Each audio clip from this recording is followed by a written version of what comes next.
a Bruna hoje dirigindo assim, não imagino o caminho que ela fez para chegar até aqui.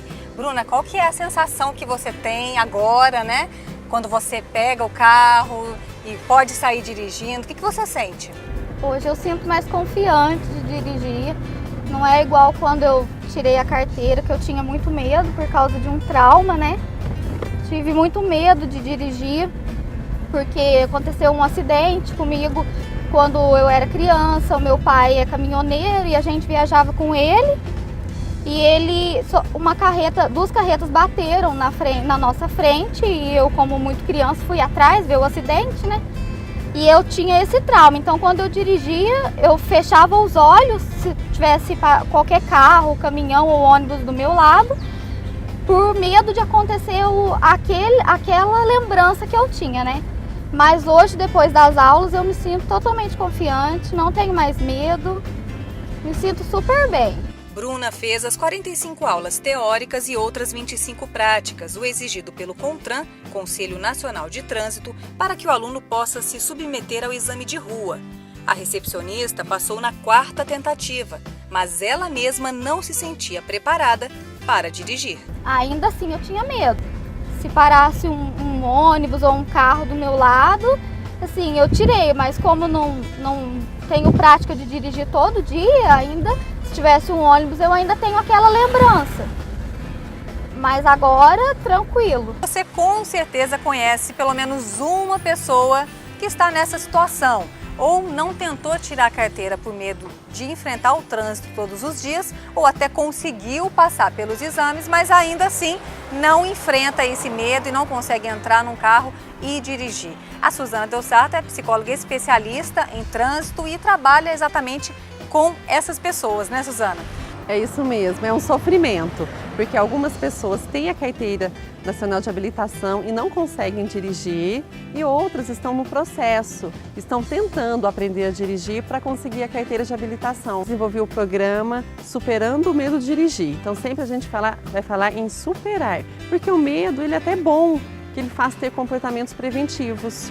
Então nesse programa são 8 sessões e 10 aulas de rua. Então são as sessões na sala iniciais, depois as sessões são no carro, diretamente no carro e no trânsito, porque a pessoa precisa vivenciar esse ambiente que é tão dinâmico.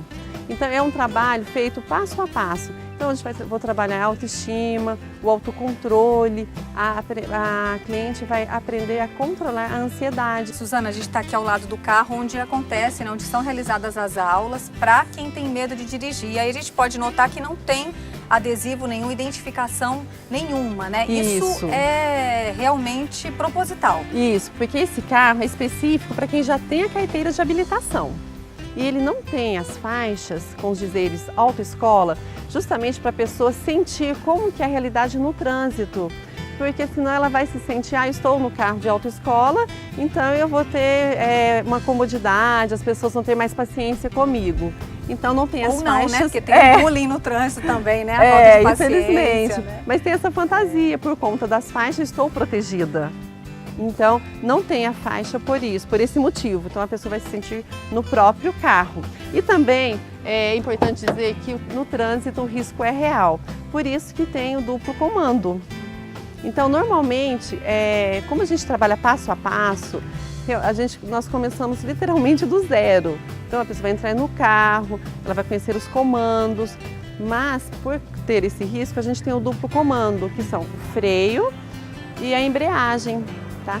E sempre quando eu uso os comandos, eu sempre vou falar para a pessoa, olha, eu usei esse comando por isso. É importante sempre a pessoa saber o que ela errou, por que ela errou, para poder corrigir o comportamento. E é um avanço muito bacana, porque aí a pessoa não tem as faixas, não é? Vai ter esse desconforto, mas que vai ser muito pedagógico. Mas tem o duplo comando para a pessoa se sentir segura, para dirigir com tranquilidade. O que você acha de mais interessante que você aprendeu com as aulas da Suzana que te ajudam? A autoconfiança que eu não tinha, eu não confiava em mim. Não confiava, tinha muito medo e a Suzana sempre falava para mim, não precisa ter medo, confie em você, você vai conseguir. Porque porque você domina o carro, ela falava pra mim. E hoje eu não tenho mais aquele medo.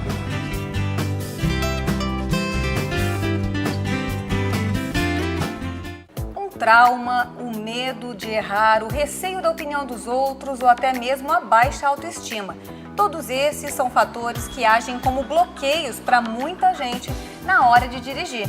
Este equipamento é a reprodução de um carro de passeio. Tem acelerador, freio, câmbio e todos os outros acessórios. Também reproduz cenários como rodovias e trânsito nas cidades e também climas, sol, chuva ou até neblina. A diferença é que ele não sai do lugar, porque é um simulador utilizado para treino de quem ainda vai enfrentar as ruas.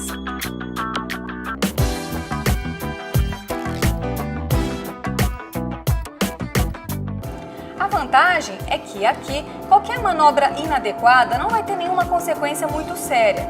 Já lá fora, a conversa é outra. E por falar em conversa, vamos ouvir o que tem a dizer motoristas já com experiência no trânsito. Reclamações não faltam. Próprios motoristas mesmo, que deixa a desejar bastante. Dependendo do horário, 6 horas, abre o semáforo até você conseguir sair com o veículo, é uma dificuldade medonha, sinalização não dão seta, entra em qualquer lugar. Então isso é um pouco complicado pra gente que está no dia a dia no trânsito. Faixa de pedestre, em vez de eles passar na faixa, eles passam sem ser na faixa. Você vai complicando tudo, né? E os motoristas mesmo não respeitam as faixas também, nem essas ressaltadas também não respeitam, nem nada. Aí vai complicando tudo, junta tudo um pouquinho, né? O problema é os outros não respeitam, né? Fecha a gente onde não pode. Às vezes está passando e eles abrem a porta sem... Quando assim olhar para onde está passando alguém. A gente tem que tomar uma atenção redobrada. O Alisson acabou de completar 18 anos, idade mínima para dirigir, e já começou as aulas teóricas. Ainda não fez as aulas práticas, mas está confiante. Aprendendo bastante aí, já estamos preparando aí para fazer o exame, fazendo as provas aí para me preparar para o exame. Você nunca dirigiu? Não, nunca dirigi. Qual que é a sua expectativa quando você começar as aulas práticas? Você tem medo, tem receio? Como você acha que vai ser? Eu tô tranquilo, eu acho que vai ser normal assim, não tô com medo não, tô tranquilo. É necessário, com certeza. Tanto aí para arrumar um emprego, para estudar, às vezes, que nem eu moro longe da faculdade, algum dia às vezes não pode ter ônibus, eu vou poder ir de carro. Vai ser uma necessidade grande. Instrutor de trânsito há 17 anos, Glauco já presenciou reações geradas pelo medo do trânsito. Mas aquelas pessoas que realmente têm medo, que a gente percebe que tem medo, elas tomam atitudes inesperadas, né? Até já aconteceu comigo algumas vezes, né? Do tipo, o aluno está subindo uma ladeira e de repente ele desliga o carro no meio do caminho, para o carro e deixa você sozinho no carro. E até vai embora. E não termina a aula, né? E isso já aconteceu, não volta e você chama ele, vem, vamos terminar a aula, peraí que eu te levo, vamos embora. Não, eu não quero mais saber disso, depois eu volto, eu vou ver. E já aconteceram várias situações iguais a essa, né? Bruna venceu essa barreira e comemora. O que você acha que muda na vida de uma pessoa quando ela aprende a dirigir? Você acha que é mais liberdade? O que é, Bruna? Muda tudo. Eu acho que liberdade, que a gente não tem que depender das outras pessoas, né? Para poder levar a gente para algum lugar. Igual eu mesmo estudo e trabalho, o dia a dia é muito corrido e a gente depender dos outros para fazer as coisas é muito ruim, né? Então eu acho que muda totalmente a vida de uma pessoa quando tira a carteira. Suzana, para quem está em casa, quem está assistindo essa nossa reportagem e de repente tem esse medo, tem esse receio por tudo isso que a gente já falou, né? É claro que o ideal é procurar um profissional, é procurar, né, orientação, mas essa pessoa que de repente ainda não pode procurar ou ainda está decidindo se procura ou não, o que você falaria? Eu falo o seguinte, primeiro dê o primeiro passo. Então comece a entrar no carro, comece a passar as marchas com o carro desligado, porque aí você vai estar trabalhando o seu eu como motorista. Então em seguida, comece a dar uma volta no quarteirão da sua casa, se for num lugar movimentado, peça para alguém levar um barco tranquilo. Quem tem medo de dirigir e tem a carteira de motorista, existem vários caminhos. E de repente nem precisa ser um profissional do trânsito. Pode ser um amigo, pode ser alguém que você se sinta bem à vontade. O importante é explicar para o outro que vai com você que é um passo de cada vez. Você vai dirigir devagar, não tem como passar as marchas, porque é muito comum quem tem medo de dirigir não dirige e quando dirige quer fazer tudo igual quem tem prática. Então é preciso sempre paciência e persistência. Deixar de dirigir nem pensar, né, Bruna? Não, deixar de dirigir nem pensar. Agora só aprimorar, perder esse medo, comprar meu carro logo, se Deus quiser.